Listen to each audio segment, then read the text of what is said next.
about the very identity of our country. India, that is Bharat.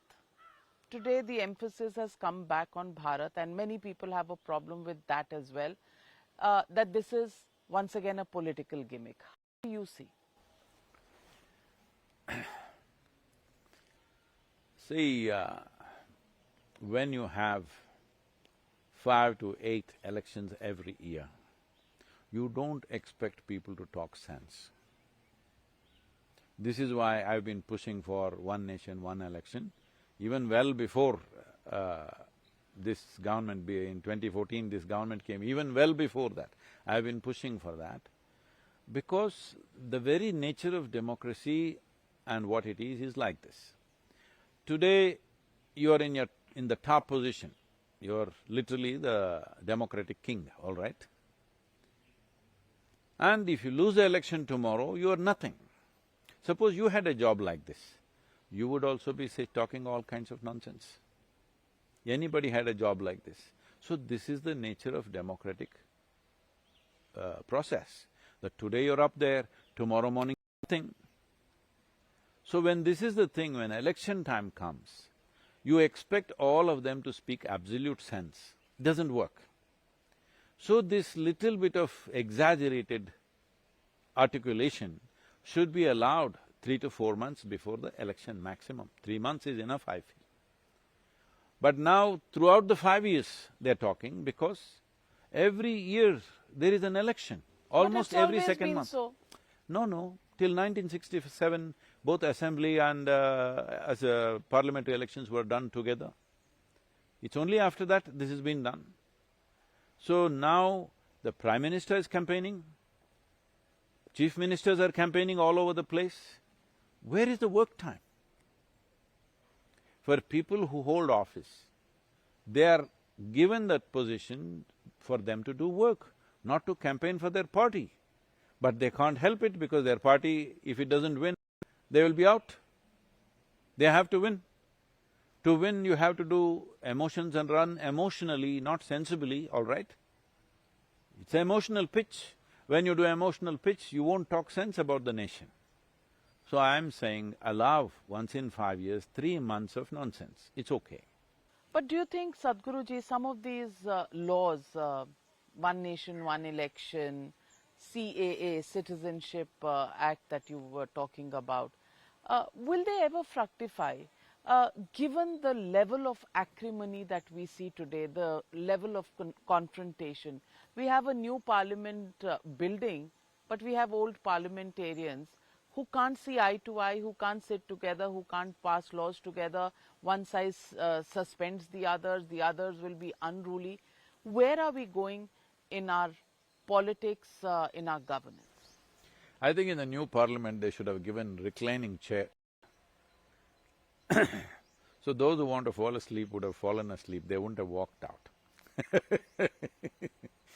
So, leaving the jokes apart, well, this is why I'm telling you.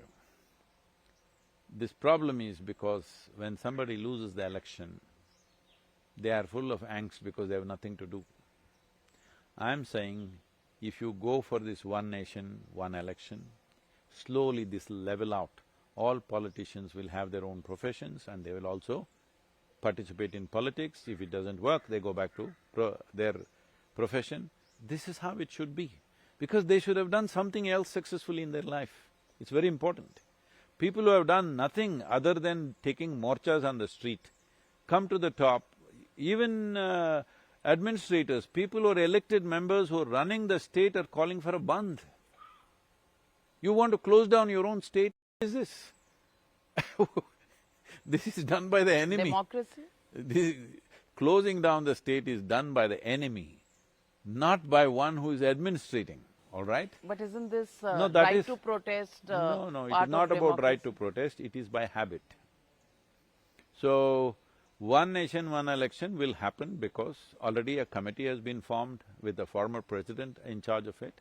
I'm sure they'll come out with something. I'm sure, unfortunately, always, all policies are compromise policies. if we don't grow out of this compromise business, everything is compromise, compromise, compromise. Compromise means you deliver half a baby. All laws are made like this, half babies. Half babies are not half solution. Half a baby is a nuisance. You don't have a baby, no problem. Half a baby is a big nuisance. So, without coming to compromise, we must make laws which will take the nation ahead. Somebody should have the courage to do that. Half babies will not solve. But if you don't do half babies, somebody will come out on the street and create ruckus in the country. So, for all these things, we must frame laws. Like right now, various things, see, right now truck drivers are protesting against the new laws. I understand their problem. If a truck driver or a bus driver, somebody hits somebody, because people are crossing on highways where there should be no people. When the vehicle is moving, especially a big vehicle, when it's moving at a certain speed, there's very little he can do. So, if he kills, he won't stop. Because if he stops, he may get lynched right there by the village people, and his truck or bus may get burned down, all this.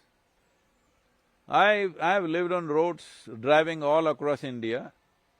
Lucky, no, it didn't kill anybody, because any number of times, many people are just… run across the road. They're testing their horoscope with us, whether… Well, when you talk about horoscopes, Sadhguruji, what is the horoscope of the country? Because we are meeting right now in the new year. What do you think 2024 has in store for us as a nation? I think we are at an inflection point where if you do the right things now, the country is bound for a very, very rich time. But there are many fundamental issues which are hard to fix issues. One thing is, there is climate issues, which is global, of course. Soil issues are very serious, 1.4 billion people, and our soil organic content is 0.62%, which is very close to desertification, dangerously low. So these things have to be fixed, but can it be fixed? Yes, it can be fixed. And unless you take some laws which not necessarily are popular and push it into action, some certain things cannot be fixed. Economy is going well, I think we will continue to go well, because we placed ourselves geopolitically in a very nice place. We send aid to Ukraine, but we buy oil from Russia on rupee basis. We send aid to Palestine, and we have a big trade with Israel. And we buy oil from UAE now on a rupee basis. These are not small things. Never before we've done this. Never before most countries have not done this kind of tightrope walking efficiently. Thanks to all the people involved. I think India's foreign ministry, diplomatic personnel are being hugely praised across the world. And we say this is not an era of war, but we constantly threaten our neighbor, if you mess with us, we're going to come for you.